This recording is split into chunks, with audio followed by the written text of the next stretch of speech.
We're living through the largest human migration in history. But here's the twist. It's not people moving across borders, it's people moving into cities.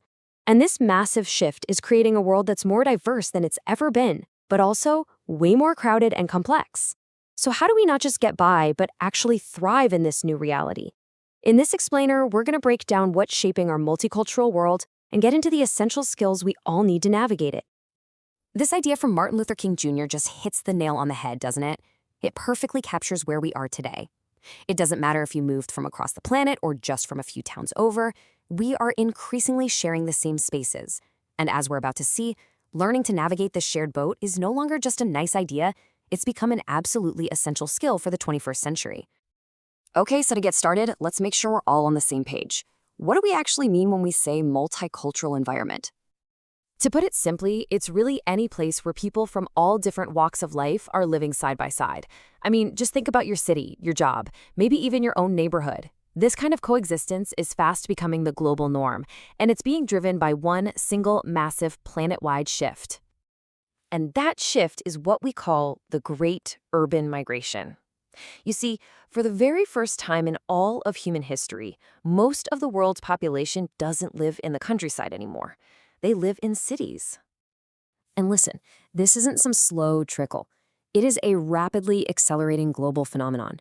People are flocking to cities in numbers we've never seen before, drawn in by this powerful mix of promises and opportunities. But, as you'll see, there are two very different sides to this story. Now, this is where it gets really interesting. On the one hand, cities represent the promise of a better life, right? That's the pull. More jobs, better schools, all the modern services. But on the other hand, all this rapid growth creates enormous peril.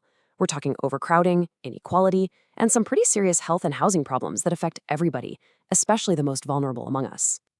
So when you have this intense concentration of people from literally all over the world, cities naturally turn into these massive cultural crossroads.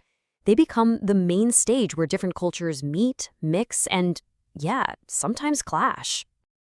And this quote just brilliantly illustrates a super important point. Cities aren't just passive containers we fill with people. No, they actively shape our social lives, our perspectives, and how we interact with people who are different from us. The urban environment itself actually influences our cultural experiences. So what does this packaging actually look like in real life? Well, it's complex. Sure, you might find some really strong, tight-knit communities, but a major theme is also social isolation. It's that strange paradox of being surrounded by millions of people, but feeling completely and utterly alone. All that pressure makes finding genuine connection a real challenge. So if cities are putting us all together in these really complicated ways, what's the key to bridging those divides? How do we get from just existing next to each other to truly connecting?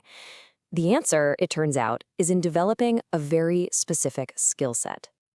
Now, the academic term for this is cultural competence. I know it sounds a little technical, but it's better to think of it like a toolkit, a set of behaviors and attitudes that helps us interact effectively when different cultures come together. The key takeaway is this: it's all about connection. It's about knowing how to communicate and work with people from different backgrounds in a way that's respectful and that works for everybody.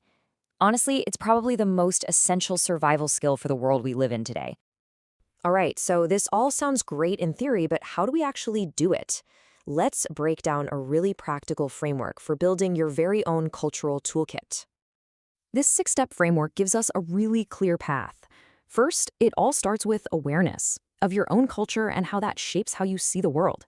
Second, it's about truly valuing diversity, seeing differences as a strength, not a problem. Third is self-assessment, which means constantly checking your own biases and assumptions. Fourth is understanding the dynamics of how cultures interact and why they sometimes miscommunicate. Fifth, you have to be willing to actively challenge stereotypes, both in yourself and in the world around you. And finally, number 6, you have to be able to adapt flexibly, to change your approach so you can better connect with people who are different from you. And that really brings us to our final thought. As we try to navigate this complex, interconnected world, this question is more important than ever. Maybe the answer isn't a single culture.